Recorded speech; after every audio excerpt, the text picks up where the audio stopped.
The millionaire husband filed divorce, but his wife begs for one last night, then vanishes. He ends up regretting after discovering she didn't do it. My dearest family, my forever blessing, you are welcome back to our home where stories touch your soul. How are you doing today? I hope the sun found its way to your window this morning, that your coffee tasted just right, and that your heart feels light as you join me. Your loyalty holds me up when I feel weak, and your presence here brings tears of gratitude to my eyes. Today, we gather again, connected across distance but close in spirit. A beautiful prayer of love for you, my family of light. O loving Father, please watch over my family today. Bless their bodies with strength, their hearts with hope, and their homes with peace. When they cry, wipe their tears with the gentlest wind. When they are tired, cradle them in quiet comfort. When they doubt, whisper truth into their spirit. You are worthy, you are loved, you are never alone. Send angels to stand at their doors to guard their peace, their children, their dreams. Even as they listen through today's story, may they be blessed beyond measures and cherished even at their lowest. Before we begin, my beautiful family, these past days have been the hardest for me because YouTube has refused to recommend my videos to you anymore. This saddens my heart so much that my stories, which I craft with so much love and care, I even stayed up until 2 a.m. crafting this particular story, will end up not reaching a lot of you. Even my daughter noticed how heartbroken I've been this period, but I will try my best to stand strong and keep writing even if it's just one person that gets touched by my stories. For the few people that still choose to stand by me during this moment of pain, I want you to know that your presence here means everything to me. Your time is precious, and the fact that you choose to spend it with me fills my heart with gratitude. If you're here with me, please comment "Stay strong" so I'd know how many of you are still here with me in this sacred family. Also, if you enjoy my stories, please take a second to like and share because that's what helps our family grow. Now settle in and let's begin. Nathan Holt wasn't always the millionaire restaurateur that he is today. His story began in a small corner of Brooklyn, where his mother ran a modest neighborhood diner that barely kept them afloat. The walls were worn, the booths patched with duct tape, but the food was something special. The secret isn't in expensive ingredients, his mother would tell him as they worked side by side in the cramped kitchen. It's in how much love you pour into each dish. People can taste the difference. These weren't just empty words to her, they were a philosophy that guided everything she did. Every morning at 4 a.m. she'd rise to prepare homemade bread, refusing to cut corners even when finances were tight. For Nathan, the diner became his classroom. By 12 he could flip pancakes with the precision of a veteran chef. By 15, he knew every regular's order by heart. His mother didn't just teach him cooking techniques, she instilled values that would later become the foundation of his empire. Food brings people together, she'd say. When you feed someone, you nourish more than their body, you nourish their spirit. When Nathan turned 19, tragedy struck. His mother passed away suddenly from a heart condition she'd kept hidden, not wanting to burden him with her health concerns. Nathan was devastated. The diner, now his only inheritance, became both a painful reminder and his only connection to her. While his friends headed to college or spent weekends partying, Nathan poured every ounce of his energy into Mama Holt's kitchen. He preserved her recipes exactly as she'd created them, but slowly began to modernize the business operations. He took night classes in business management, studied restaurant trends, and worked 18-hour days until the small diner became the neighborhood's most beloved eatery. David Collins had been there from the beginning. They'd grown up on the same block, and David had helped with deliveries since they were teenagers. When Nathan needed a partner to expand to their second location 5 years after his mother's passing, David was the natural choice. He had a head for numbers and a charming personality that complemented Nathan's culinary focus and quiet determination. "We're going to build something huge," David promised on the day they signed the partnership agreement. "Your mom would be so proud." Nathan believed him completely. The two friends seemed unstoppable as they expanded from one Brooklyn diner to 5 locations across New York City, then 20 across the Northeast, then finally an international brand with restaurants in 12 countries. Mama Holt's kitchen became synonymous with comfort food served with heart. just as Nathan's mother had always intended. The charity gala for Children's Hope Hospital wasn't the kind of event Nathan typically attended. He preferred kitchens to ballrooms, chef's whites to tuxedos. But when the hospital asked Mama Holt's kitchen to cater the event at cost, he couldn't refuse, especially for a children's hospital. David, always eager for networking opportunities, insisted they both attend. That's when Nathan first saw Elena. She stood at the podium, a pediatric surgeon with steady hands and passionate eyes, addressing a room full of wealthy potential donors. Unlike the other speakers who focused on statistics and funding goals, Elena spoke about the children. Some healing can't be measured in recovery time, she told the crowd, her voice steady yet filled with conviction. It's measured in heartbeats and second chances, in the smile of a child who was told they wouldn't see another birthday, in the relief on parents' faces when we tell them their child will be okay. Nathan found himself transfixed. Across the room, he noticed David was similarly captivated, his champagne glass frozen halfway to his lips. When Elena finished speaking, the room erupted in applause and checkbooks opened generously. After her speech, Nathan approached her with a plate of his mother's famous comfort food. "My mom always said good food heals the soul," he said, offering her the carefully prepared dish. "I figured after healing so many bodies you might need some soul nourishment too." Elena smiled, genuinely touched by the gesture. "Your catering team mentioned you're the owner. I don't typically see the boss serving food himself at these events." "Old habits," Nathan admitted. "My mother taught me to serve every plate as if I'm serving it to family." From a distance David watched their interaction, his eyes never leaving Elena as she and Nathan continued talking long after the other guests had moved on to network elsewhere. Their courtship was intense and unexpected. Nathan, who usually calculated ingredient costs down to the penny and expansion plans with meticulous precision, found himself drawn to Elena's compassionate certainty and the way she approached her work with both scientific precision and genuine heart. "You feed bodies, I mend them," she told him during an early date at his flagship restaurant. "We're both taking care of people in our own way." When he showed her his original Brooklyn diner, preserved almost exactly as his mother had left it, despite its modest appearance compared to his newer, sleeker locations, Elena understood immediately why it mattered so much to him. 6 months later, Nathan proposed in the kitchen of his original Brooklyn diner, after hours, surrounded by the legacy of his mother's dream. "This is where everything important in my life begins," he told Elena as he knelt before her. David was there too, camera ready to capture the moment, smiling for the picture while something complicated flickered behind his eyes. Their wedding blended elegance and home-style comfort, held in botanical gardens with food prepared personally by Nathan's head chefs from each of his restaurants. "I promise to nourish our love daily," Nathan vowed, "the way my mother taught me to nourish others." Elena touched his face gently, responding, "And I promise to help you see that true wealth isn't measured in restaurant locations, but in the lives you touch." At the reception, David gave a toast that seemed heartfelt on the surface. "To my oldest friend and his beautiful bride," he said, raising his glass. "Though I must admit, I saw her first that night at the charity gala." The guests laughed, but those closest to the head table noticed how his gaze lingered on Elena, how his smile didn't quite reach his eyes.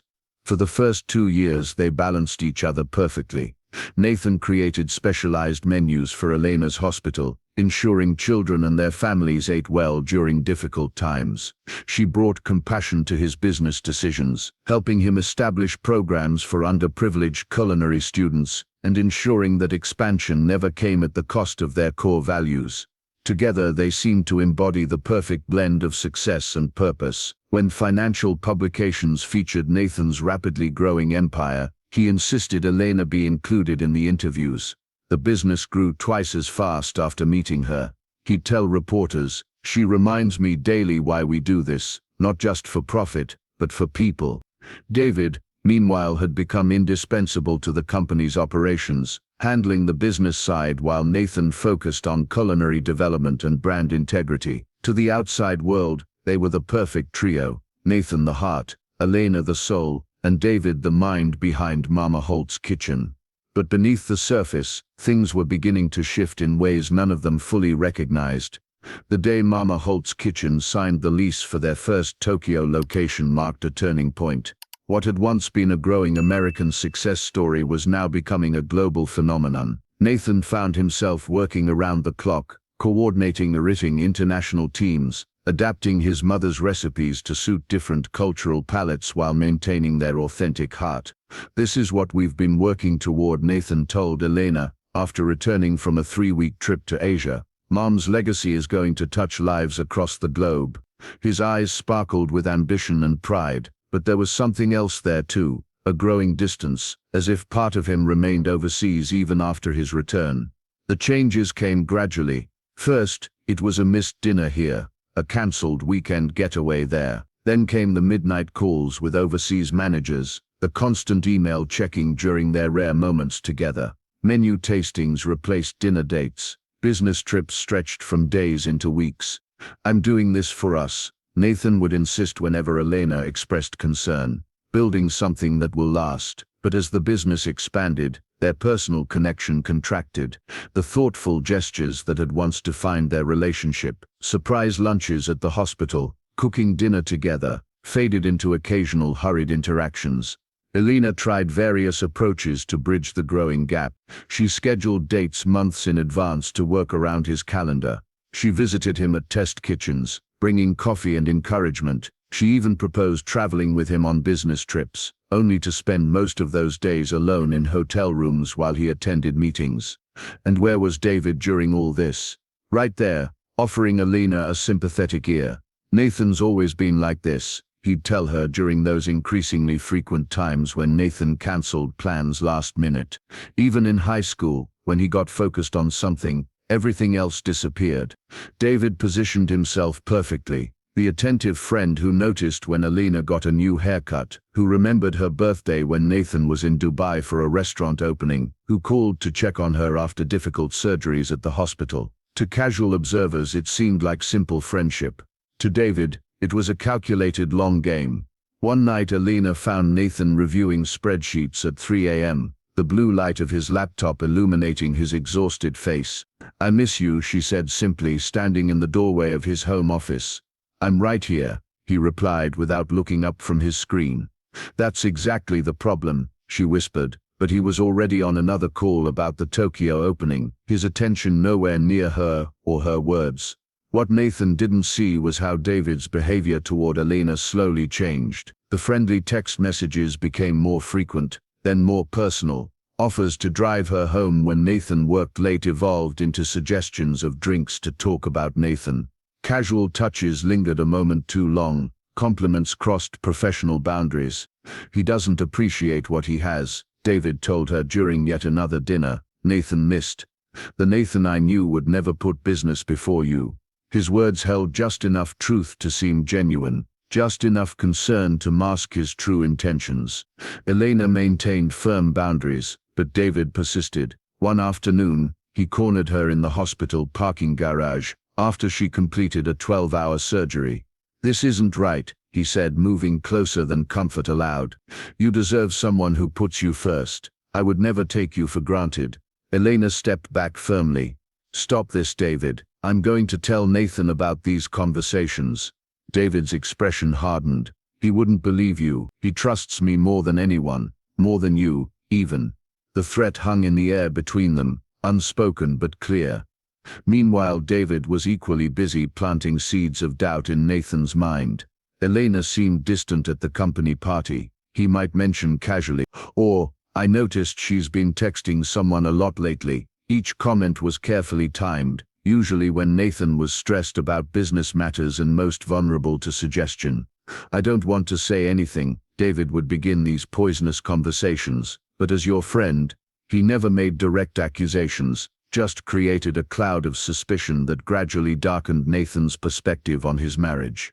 The anniversary disaster was perhaps the most telling moment of their growing divide. Elena had prepared a special evening, recreating Nathan's mother's recipes in their home kitchen.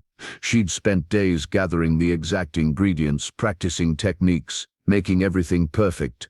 Nathan's text arrived at 8 p.m. "Food critic at Chicago location." Don't wait up.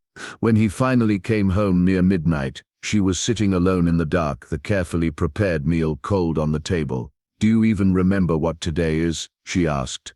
Looking confused, he checked his phone calendar. "Tuesday." The pain in her eyes registered too late. "It's our anniversary, Nathan." He immediately apologized. "I'll make it up to you once the Chicago Review is published."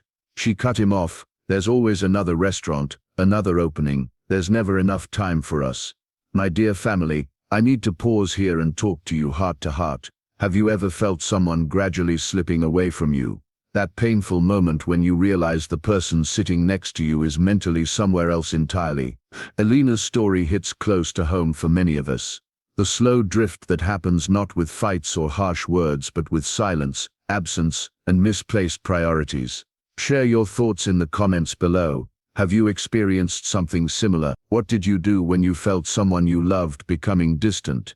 Did you fight for the relationship or let it go? Your stories help others feel less alone in their struggles. This community heals together, and your experiences might be exactly what someone else needs to hear today. Now let's continue with Nathan and Elena's story, as things are about to take an unexpected turn. After David's heated conversation with Elena, he waited patiently for the perfect moment, methodically gathering materials for months. He collected innocent photos from company events, casual text messages between colleagues, and began his careful work of manipulation. Using photo editing software, he altered images to create false narratives. Elena standing close to a male colleague became something more intimate with strategic cropping and shadow adjustments. Text messages were fabricated to suggest secret conversations. The timing was crucial. Nathan had just returned from a grueling 2-week trip establishing their Dubai location. He was exhausted, jet-lagged, and particularly vulnerable to suggestion. That's when David made his move. "I need to show you something," David said, his voice heavy with practiced concern, as he entered Nathan's office late one evening. "I've been debating whether to tell you for weeks." Nathan looked up from his laptop. "What is it?" "It's about Elena." David placed his phone on the desk, displaying a series of what appeared to be text messages between Elena and a colleague from the hospital. The conversations seemed innocuous at first glance, but with David's careful framing, they took on new meaning. "These could be about anything," Nathan said, though doubt had already begun to creep into his voice. "I thought the same thing," David replied, swiping to the next screen. "Until I saw these." The doctored photos appeared, each one carefully altered to suggest impropriety. "A friend at the hospital sent these to me. I didn't want to be the one to tell you, but as your oldest friend." Nathan stared at the phone, his world tilting sideways. "There must be some explanation. She's been living a double life, Nathan. All those times she said she missed you, just manipulation. She's been using your busy schedule as cover." David's words were carefully chosen, poisoned arrows, hitting exactly where Nathan was most insecure. For 3 days Nathan said nothing to Elena. He watched her movements with new suspicion, reinterpreted her late nights at the hospital, questioned her text notifications. The trust that had been the foundation of their relationship crumbled silently beneath them. Then came the breaking point. Nathan stood at the window of their Manhattan penthouse, staring at the city lights below as he rehearsed the words. Behind him, Elena quietly entered, her medical scrubs exchanged for a simple dress. "I want a divorce," he said without turning. "I've already contacted my lawyer." Elena's face crumbled momentarily before she composed herself. "Nathan, what are you talking about? Where is this coming from?" "I know everything, Elena. There's no point denying it." "Whatever you think you know, it isn't true," she pleaded, moving toward him. Nathan finally turned, his eyes cold. "I saw the pictures, Elena. Don't insult me by lying." They stood in painful silence, the city lights twinkling indifferently beyond the window glass. Then Elena took a deep breath, squaring her shoulders. "Before you go through with this, spend one more night with me. Tomorrow I won't fight you on anything." The request was so unexpected that Nathan found himself agreeing, though he remained convinced of her betrayal.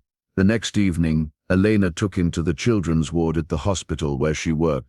"These are the lives we touched together," she said, as they entered.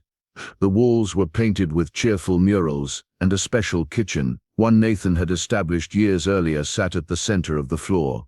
Children in hospital gowns lit up when they saw them. "Dr. Elena," they called out. Then, surprisingly, "Mr. Holt from the yummy kitchen." A small boy with a surgical scar across his chest ran up to them. "Dr. Elena fixed my heart," he announced proudly. "And Miss Holt's special pancakes helped me get better." Nathan knelt down, suddenly recalling this child's story. Elena had performed a risky procedure on him when other doctors had refused. Nathan had personally created a nutrient-rich pancake recipe that the boy would eat when he rejected all other food. "Remember why we do what we do?" Elena asked quietly as they watched the children enjoy food from his kitchen. Next, she brought him to his first Brooklyn diner, now preserved as a historic landmark in his growing empire. The evening staff greeted them warmly, leading them to a table in the corner where Nathan's mother had always done the books. "Remember when you would taste test every dish before sending it out?" Elena reminisced. "You said your mother taught you that love is in the details." She ran her fingers over the worn tabletop. "You told me once that this place wasn't just a restaurant, it was a mission to nourish people the way your mother nourished you." For the first time in years, Nathan felt reconnected to his roots. The weight of international expansion, profit margins and brand consistency temporarily lifted. Their night continued with dinner at the little Italian restaurant where they'd had their first date. The owner, now gray-haired, insisted on serving them himself. The beautiful doctor and the food man, he called them just as he had years ago, still making each other smile. "Yes. Why are you doing this?" Nathan finally asked as they sipped wine beneath the same twinkle lights that had witnessed their beginning. Elena looked at him directly. "Because before you throw away what we built, you should remember what it is you're losing." She paused, then added softly, "And because I never did what David accused me of. Someday you'll know that." They ended the night cooking together in their penthouse kitchen, the way they used to before international expansion consumed him.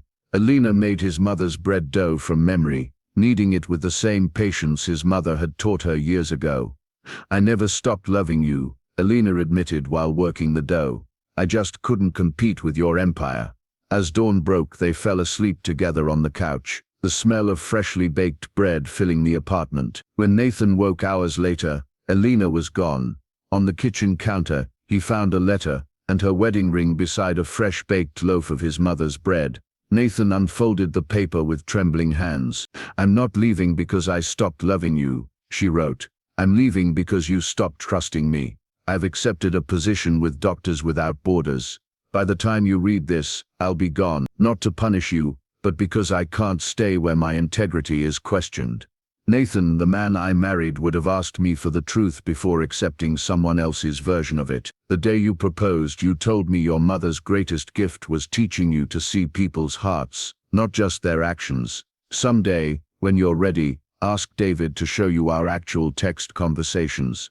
The truth is there. Ask him about the times he approached me when you were traveling. Ask him why he spends so much time convincing you that I don't love you. I will always cherish what we built, but I can't fight both your doubt and his manipulation.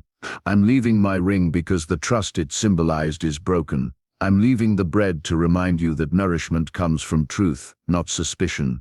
With love that deserved better, Elena. Nathan read the letter 3 times, stunned. For the first time since building his empire, he couldn't control the outcome.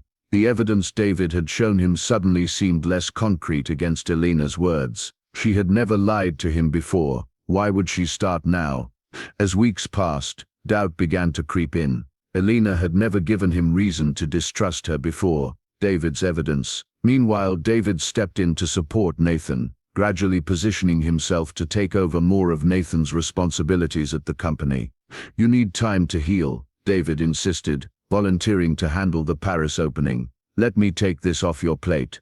Soon David was running key aspects of the business that Nathan had always personally overseen. Board members noted the shift, commenting on how David seemed to be positioning himself as more than just a partner. But Nathan was too consumed with thoughts of Elena's letter to notice the subtle power grab happening within his own company. The bread she'd left, the last thing her hands had made in their home, remained uneaten on the counter until it hardened like stone. Nathan couldn't bring himself to throw it away, nor could he eat it. Like their marriage, it had been crafted with love but left to go stale through neglect. 3 months after Elena's departure, Mama Holt's Kitchen was opening its flagship Paris location on the Champs-Élysées. The celebration was elaborate. French dignitaries, international food critics, and business partners gathered to witness the brand's European crown jewel. Nathan stood at the center of it all, smiling for cameras while feeling hollow inside. David had taken control of most operations by this point, positioning himself as the face of the company while Nathan struggled through his personal turmoil. "You focus on healing," David repeatedly told him. "I'll handle the business side of things." The evening reached its peak when a famous French photographer arrived to capture the moment for international publications. "We need photos of the founders together," the photographer called out in accented English. "Mr. Holt and Mr. Collins, please." David, who had been mingling with investors, handed Nathan his phone. "Hold this while I fix my tie," he said, straightening his designer suit. Nathan glanced down at the device just as a notification appeared. His heart stopped. Elena's name flashed across the screen with a new message. Before he could process what he was seeing, David snatched the phone back. "Let me take that," David said quickly, his face suddenly tense. But Nathan had seen enough. "Why is Elena messaging you?" he asked, his voice barely audible over the celebration around them. "It's nothing," David dismissed. "Just business about the hospital programs." Nathan's mind raced. Elena had been gone for months. What business could they possibly have? "Show me the message," he demanded. "Not now," David hissed. "We're in the middle of our Paris opening." The photographer called for them again, but Nathan stood frozen. 3 months of doubt crystallized into suspicion. In one swift movement, he grabbed David's phone back. "Nathan, don't!" David lunged for the device, but Nathan had already unlocked it with the same code they'd used for business accounts for years. What he found shattered everything he thought he knew. Years of messages from David to Elena, unwanted advances, manipulative comments, and finally when she threatened to tell Nathan, explicit threats to destroy their marriage. Most disturbing were the messages from the past 3 months. David still messaging Elena despite her complete lack of response. "He never deserved you," one message read. "I waited years for him to fail you so I could be there to pick up the pieces." The text revealed everything: how David had manufactured evidence, isolated Nathan from Elena, and methodically poisoned their marriage with lies. Nathan scrolled back further, finding messages from the earliest days of his relationship with Elena, revealing David's resentment had been present from the beginning. The photographer was still calling for them, unaware of the drama unfolding. Nathan looked up from the phone to find David watching him, the mask of friendship completely gone from his face. The celebration continued around them as Nathan led David to a private office in the back of the restaurant. Once the door closed, he held up the phone. "Explain this." David, who had been drinking heavily all evening, didn't even try to deny it. "You didn't deserve her," he slurred, loosening his tie. "You had everything, the restaurant empire, the perfect wife, while I stood in your shadow." "We were friends," Nathan said, his voice hollow with disbelief. "Partners." "Partners." David laughed bitterly. "I was always the sidekick in the Nathan Holt story. Do you know what it's like watching you succeed at everything? The diner, the restaurants, even getting Elena. I saw her first that night, but she only had eyes for you." Nathan felt sick as the pieces fell into place. "You destroyed my marriage. Someone needed to teach you that you can't have it all," David continued, pouring himself another drink from the office bar. "You forgot what matters. Your mother would have been disappointed in how you took her little diner and became so obsessed with expansion that you neglected your wife." The mention of his mother was the final betrayal. Nathan felt a rush of rage so powerful he could barely contain it. His hands curled into fists, his body tensing for a fight. But then he remembered something his mother used to say: "The strongest response isn't always the loudest." Rather than physical confrontation, Nathan chose strategic destruction. Without a word, he forwarded the entire message history from David's phone to his own. Then he calmly set the phone down on the desk between them. "You're done," he said quietly. David's face paled. "What are you going to do?" "Exactly what you did to me," Nathan replied. "Show people the truth." That night, as the Paris celebration continued without them, Nathan returned to his hotel room and forwarded the evidence to their board, investors and key figures throughout the restaurant industry. The message was simple: the truth about David Collins. Within days, David's carefully constructed reputation began to collapse. Investors who had been courted by David's charm withdrew their support from projects he led. Board members who had begun to see him as Nathan's successor now called for his removal. The culinary world that had embraced him as Nathan's partner now closed ranks against him. The man who had valued social standing and recognition above all found himself ostracized from the industry he'd coveted. His deception had cost him everything he'd schemed to acquire. My beautiful family, this moment of truth changes everything for Nathan. The foundation of his closest friendship, a bond that stretched back to childhood, was built on deception. The person he trusted most had been actively working to destroy his happiness. Have you ever discovered someone you trusted completely had been undermining you all along? That sickening moment when you realize years of your life have been influenced by someone who didn't have your best interests at heart. What would you do if you were in Nathan's position? Would you seek revenge, justice, or something else entirely? Would you try to contact Elena immediately, or would you take time to process this betrayal first? Hit like if you believe trust, once broken, can never truly be repaired, or comment your thoughts below. Your experiences may help someone else who's facing a similar betrayal right now. And remember, sometimes the people who hurt us most are the ones closest to us. Nathan's story isn't over yet, but this revelation will forever change the course of his life. Let's continue and see where his journey leads next. For Nathan, the vindication was hollow. David's downfall brought no satisfaction, no closure, no peace. The board unanimously voted to remove David from the company. Investors distanced themselves, and the culinary world buzzed with the scandal. Yet all Nathan could think about was Elena. The Paris restaurant opening, meant to be the crowning achievement of his international expansion, felt meaningless. He walked through the gleaming kitchen, past the elegant dining room, with its views of the Eiffel Tower, and felt nothing. The empire he'd built, which had once filled him with such pride, now seemed empty without her. "I've lost her," he told his assistant one morning, staring out the window of his Manhattan office. "And it's my fault. I chose to believe David instead of the woman who never gave me reason to doubt her." Nathan began his search immediately, contacting Doctors Without Borders headquarters. "I'm sorry, Mr. Holt," the coordinator explained, "but we cannot disclose the locations of our medical personnel. Privacy protocols protected their doctors, especially those working in conflict zones." He tried Elena's former colleagues at the Children's Hospital, but they either didn't know her location or were respecting her wish for privacy. "She asked us not to tell anyone where she went," one nurse admitted. "She said she needed a clean break." Weeks turned into months as Nathan searched. He hired investigators, reached out to international contacts, donated generously to medical organizations in hopes of gaining information. Nothing worked. Elena had vanished into the vast network of international aid workers, leaving no trail for him to follow. Meanwhile, the business that had once consumed his every waking moment no longer held his interest. Board meetings that he once commanded with authority now found him distracted, his mind elsewhere. New restaurant openings happened without his attendance. Menu innovations stalled. His head chef, Ava Sophia, watched his desperation grow. A talented culinarian who had trained under Nathan for years, she had known both Nathan and Elena since the early days of their relationship. "You're looking in all the wrong places," she observed one evening, finding Nathan poring over maps in his office long after everyone else had gone home.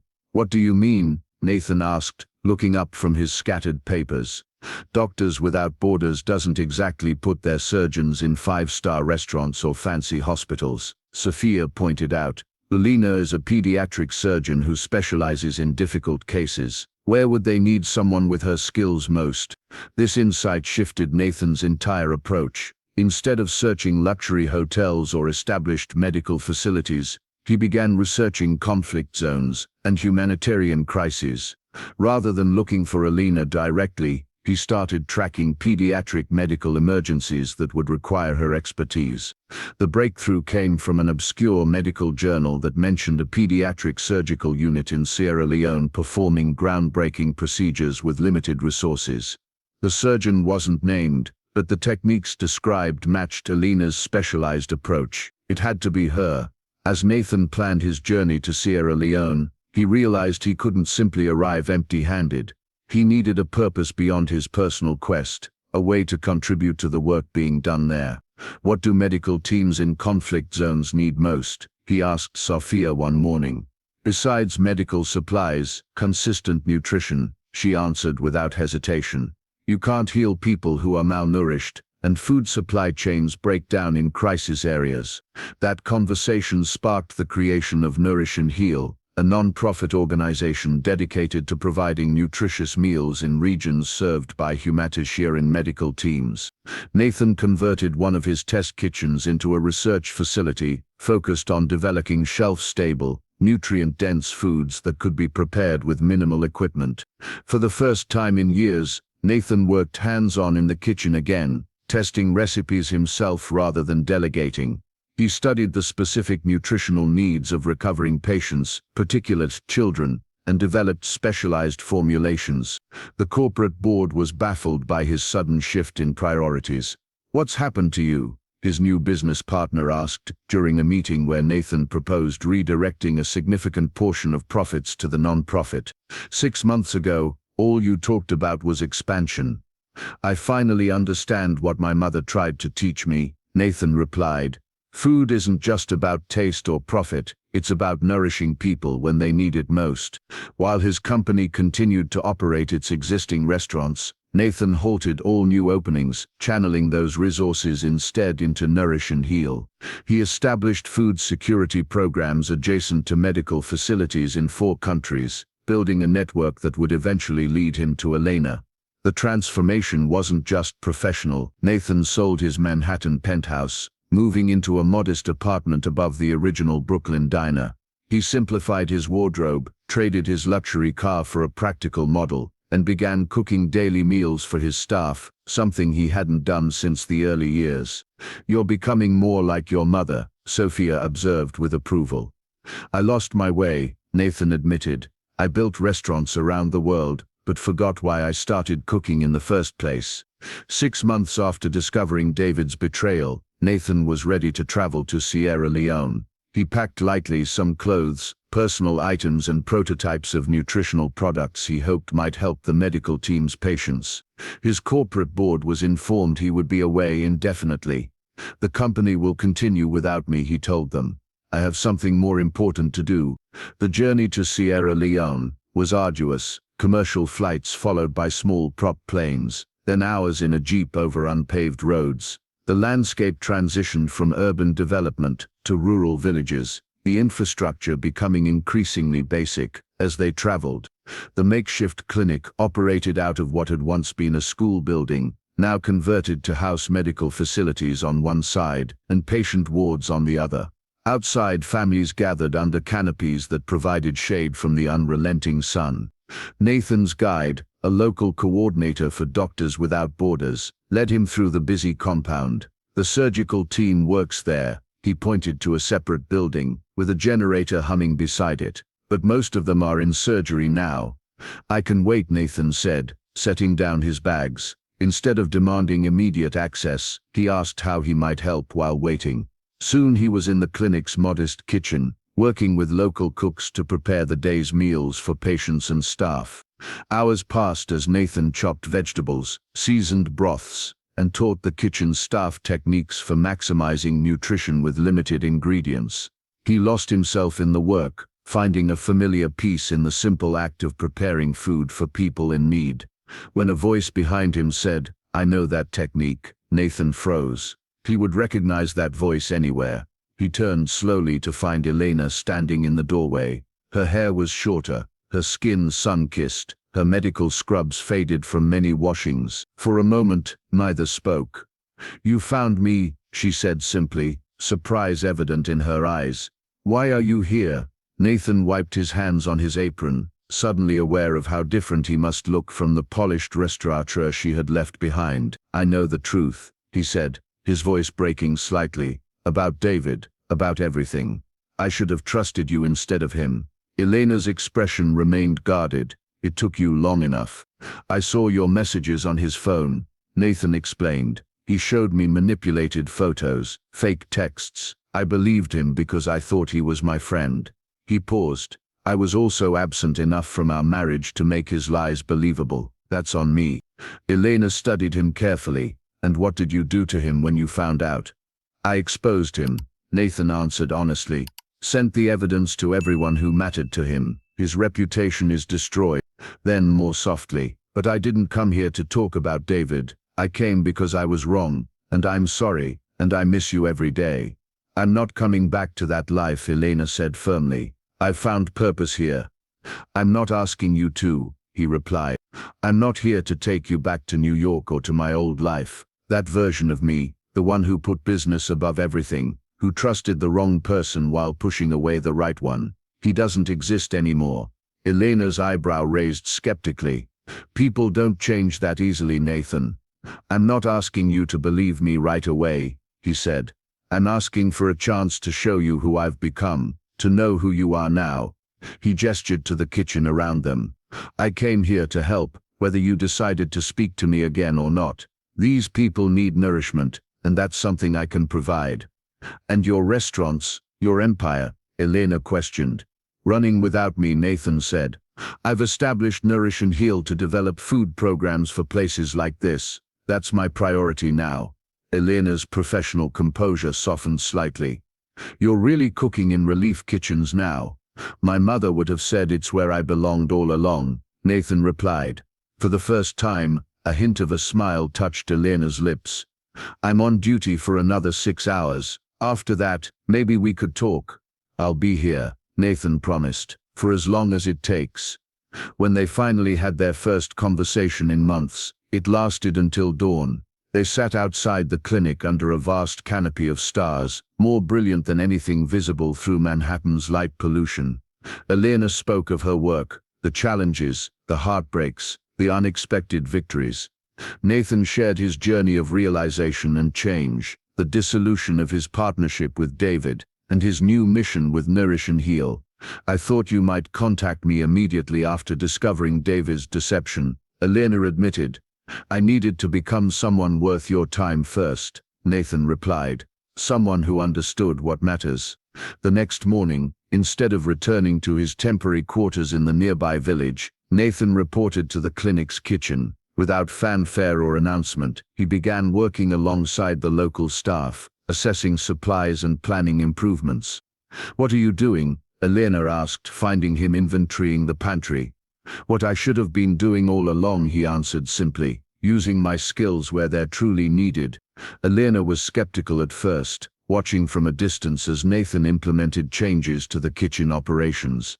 He approached the work not as a famous chef with international acclaim, but as his mother's son, the boy who had learned to create nourishing meals from whatever ingredients were available. The first week he focused on the basics, improving food safety protocols, reorganizing the workspace for efficiency, and stabilizing food storage in the challenging climate. By the second week, he was teaching the local cooks techniques to extract maximum nutrition and flavor from limited resources. This vegetable trim becomes stock, he demonstrated. Nothing gets wasted. My mother could feed 20 people with what others would throw away. The kitchen staff, initially wary of this foreigner, gradually warmed to his unpretentious approach. He worked alongside them, not above them, learning their traditional methods while sharing his own knowledge. Together, they developed a system that respected local food traditions while optimizing nutritional value. Meanwhile, Elena continued her demanding surgical schedule. Nathan often brought fresh meals to the surgical team during long procedures, standing quietly at the doorway, witnessing Elena's extraordinary skill as she operated on children others had deemed beyond help. That boy wouldn't have survived without her, a nurse told Nathan after a particularly difficult 14-hour surgery. 3 other surgeons refused to attempt it. Dr. Elena said as long as his heart was beating, she wasn't giving up.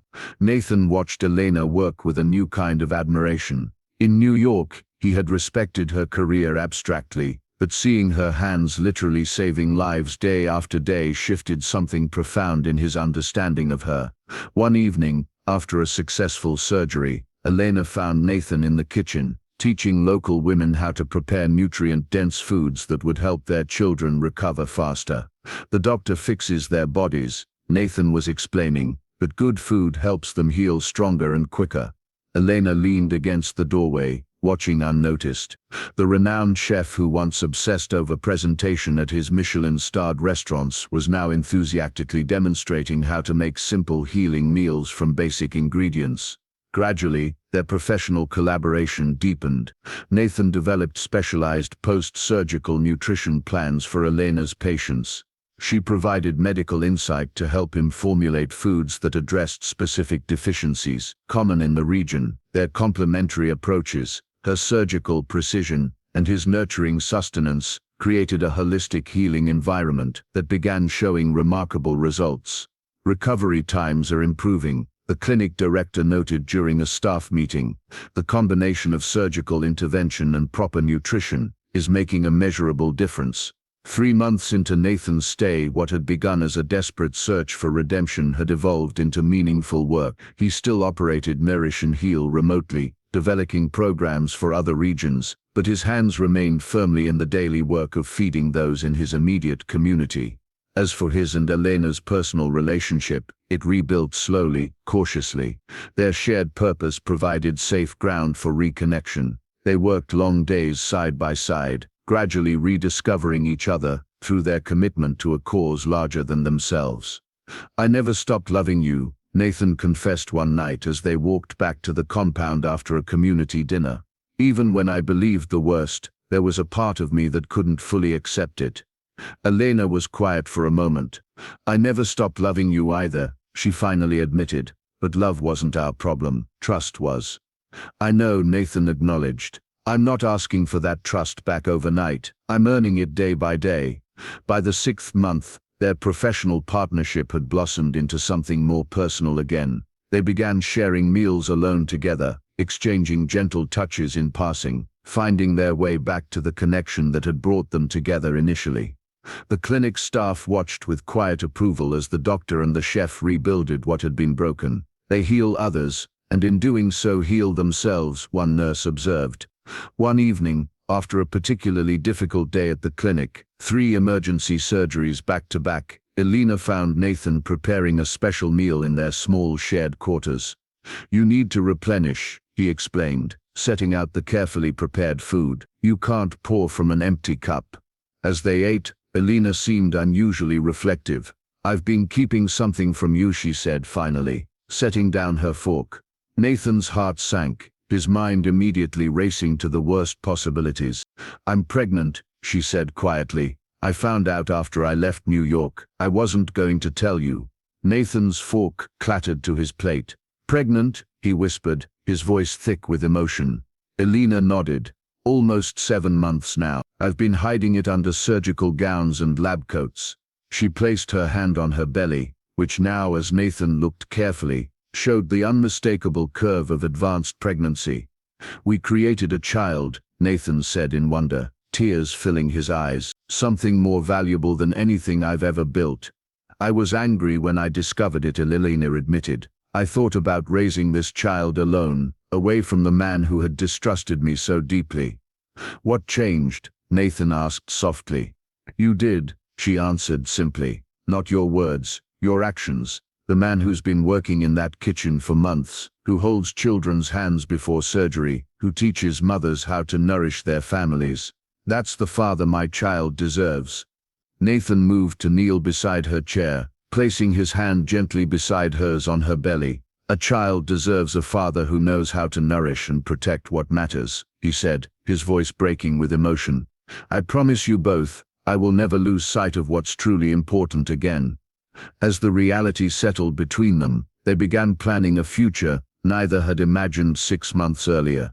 Not a complete return to New York, nor a permanent stay in Sierra Leone, but something that honored both worlds. "I can't abandon my patients here," Elena explained, "but our child should know your mother's diner too, should understand where we came from. We'll build something new," Nathan promised, "not just for us, but for communities like this one." In the weeks that followed, Nathan worked tirelessly to establish a more permanent infrastructure for their vision. The Nourish and Heal Foundation expanded, creating a formal partnership with Doctors Without Borders and other medical organizations. The model they developed in Sierra Leone, combining advanced medical care with sustainable nutrition programs, became a template they could implement globally.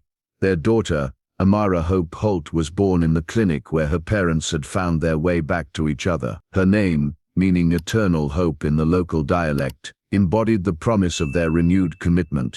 When Amara was 3 months old, they returned to New York for the first time, not to the luxurious penthouse that had been their home before, but to the apartment above the original Brooklyn diner. Nathan had converted the restaurant into the foundation's headquarters, with the dining room still serving meals, now operating on a pay-what-you-can model that ensured food security for the neighborhood.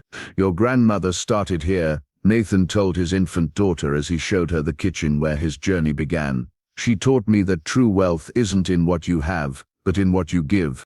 Over the years that followed, they built an extraordinary life together, splitting time between humanitarian work abroad and community building in New York.